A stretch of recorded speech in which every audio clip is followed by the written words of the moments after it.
Fabian, if we just start off with a bit of an update on the squad. How's Yankuba Minteh, and obviously Kostulas and Beltman were missing the other night as well? Yeah, so when I use the words, when Sky Sports is always running on our platforms here, then Yankuba Minteh will be assessed. So we need to see how far he is today in the training session. It's a dead leg, so yeah, so it can be like a chance, there's a possibility, but we have to really see how he is. Today he's progressing, but the dead leg sometimes needs time, sometimes goes quicker. And Babis and Joel, they should be available, so they should be an option to start the game. I mean, how do you approach this game in terms of the squad? Because in the EFL Cup, you obviously changed it around a little bit, but obviously you're playing a Premier League side. I mean, you use the likes of Jason Steele and other sort of squad members for that. Is this a little bit different, though? I think there will be definitely opportunities for others, but we take this competition very serious, and we see this competition as a chance, as a big opportunity, and that's why we only give like players a chance to really deserve it, and that's what we always try to handle. That's what we try to manage through the whole season. But tomorrow there will be definitely, or in 2 days there will be definitely like changes regarding the starting 11. How much are you looking forward to your second campaign in this competition? It's got a lot of history, particularly in this country. You've talked about that before, I know, but how much are you relishing, bearing in mind what happened last year as well? I like these kind of competitions. It's always do or die. So it's one game. On one game you have to perform in your highest level. In one game you have to do all the small margins right. In the end it's about winning. So therefore I think really need to get an understanding what do we need to do on the pitch to win these kind of games, and I think it's a good chance to prove ourselves how far we are with our development regarding this, because I think in the last weeks we weren't able to always get the results we want to have, maybe also not the results we might deserve because of the performances. So I think that's also a good opportunity for us to prove how far we are on our phase regarding getting the results in the right moments. I know the draw has been made, you can't change it, but in terms of being away from home against a Premier League opposition, against a team that's already beaten you this season, how big is this challenge in terms of what you would have wanted and what you can gain from it? Yeah, on the one side you can't complain. On the other side, if you want to achieve something, you have to beat the best teams. You have to beat the best challenger. So that's why we're not the club who complains about these kind of things. These are just circumstances we can't change. So we have to accept these kind of things. Of course, the travels are more intense than if you play at home. I think that's normal, but like I just mentioned, it's not an excuse. We go there to get to the next round.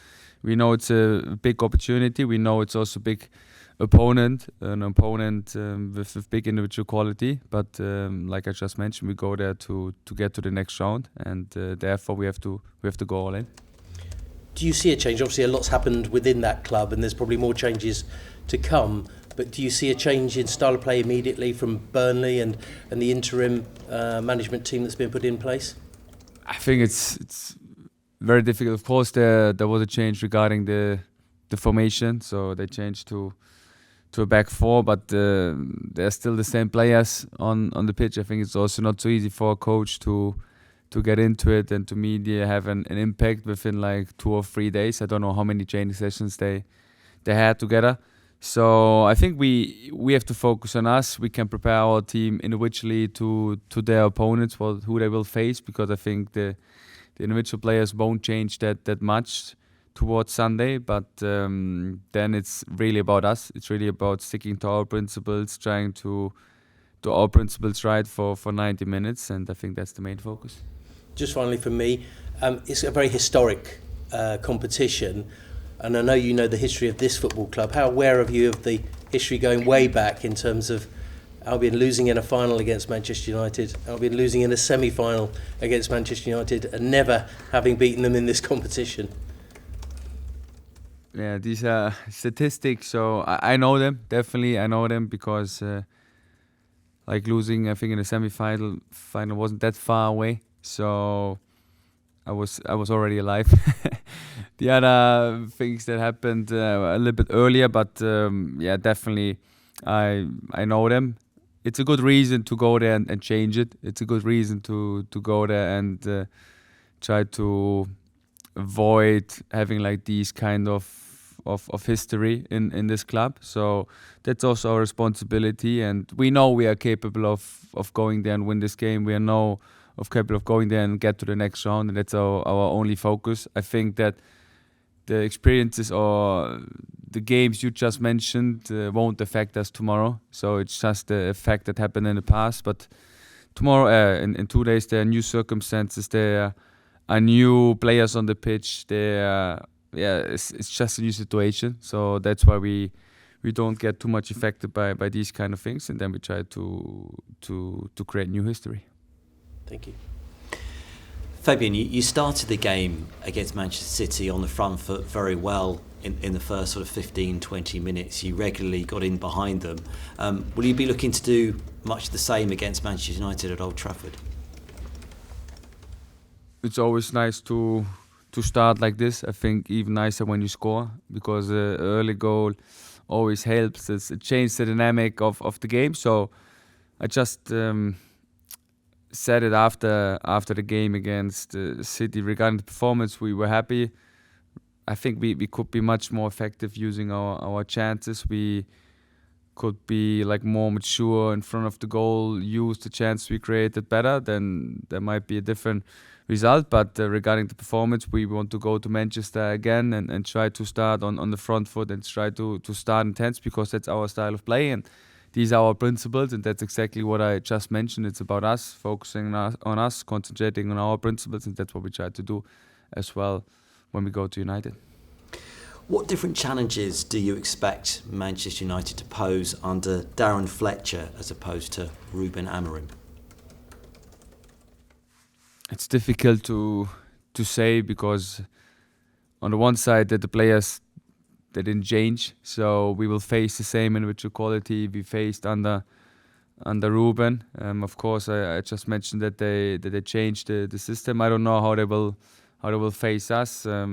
We saw only one game against Burnley, and it's difficult to get so many conclusions out of one game. But the main thing is really, and what we can really control is like how we prepare for that game, how we step into this game, how is our mindset, how is our standard, how our actions regarding the things we can control, and then we might have to react on them in the halftime. But before that, is really difficult to prepare only because of one game. You must have looked at their performance against Burnley in the 2-2 draw. What differences did you see from them from a tactical point of view? Yeah, like I just mentioned, I think they changed to a back four. They had one clear 10 on the pitch, one clear striker. They played a lot of crosses. I think especially from the left side, they have good crosses. On the right side, they have Dalot. They have like clear signal balls. And then the main thing is, I think it's still United. So United, still a big club. United still a big club with big players, and they showed it again against Burnley that they can score in every second of the game, that they can easily change dynamics of the game within one action. So they were 1-0 down, and I think within 10 minutes they changed the score. They had like really good actions in the game. I think in the end they deserved to win, but also Burnley never stopped playing. So that was a typical game for the Premier League at the moment. Very competitive, very, very equal. So regarding tactical things, I think it's the biggest change is the back four, and that's what we try to prepare for. Benjamin Sesko was heavily involved. He seemed to get more of the ball, scored 2 goals. What do you make of him, and was he a player that you followed in the Bundesliga during your time in Germany? Yeah, I followed him. I think he can be a big player for United. He has everything what a really good striker needs. He's very strong, physically strong. He's fast. He is good with his head. He is technical good, finding good solutions in tight spaces. So I followed him. I liked him as a player. I think he didn't have that easy start, but against Burnley it was impressive for what he showed. So we definitely have to take care of him, but not only of him. I think they're also really good other players, especially the offensive players. I know they're still missing some players because of the Africa Cup, but they still have enough quality to hurt every opponent in the league. So it's not only Seško. There are a lot of players who can make the difference. So we need to prepare for all of them. Tony Bloom set one of the targets for the season or generally at the beginning of the campaign. He said, brilliant to get back into Europe, and another ambition is to win a trophy. This is a great opportunity for Brighton to do that. How do you see it? Same, great opportunity, but we know that we need to be on the highest level, and it's really step by step, and we have to take the first step now, and then it's an ongoing competition, but the first step is always the most important, and therefore we try to go there and win it. But we know we need the best performance. We know we need to be on our highest level. But we always say that we are a club with big ambitions, especially like our owner, like really tries to live it, and therefore we have to fulfill these kind of expectations, but that's something what we love to do. We go there, we try to give our best, and then we see what happens. How is Diego Gomez? How's his spirits been after the game against City? He had a pretty mixed bag, I think it's fair to say. Missed the chance from close in. How has he been after that? I think he had a big chance against Liverpool, and we saw his reaction afterwards. So he kept going, and he will keep going. And I think that's his attitude. So he's always there. He's always there to have these kind of chances. And I think that's the most important, that he gets an understanding how important it is to attack the opponent's box and to be in this position.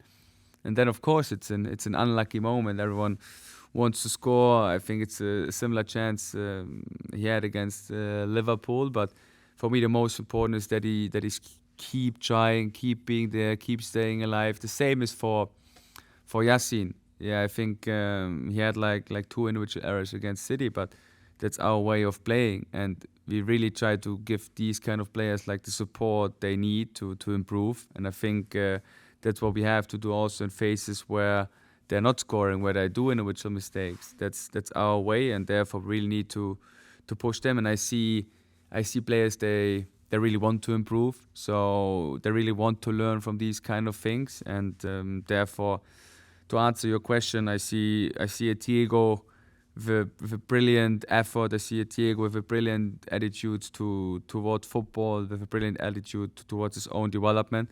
And I'm sure that he will get back on scoring goals, because he's always a danger for us. And just one more from me.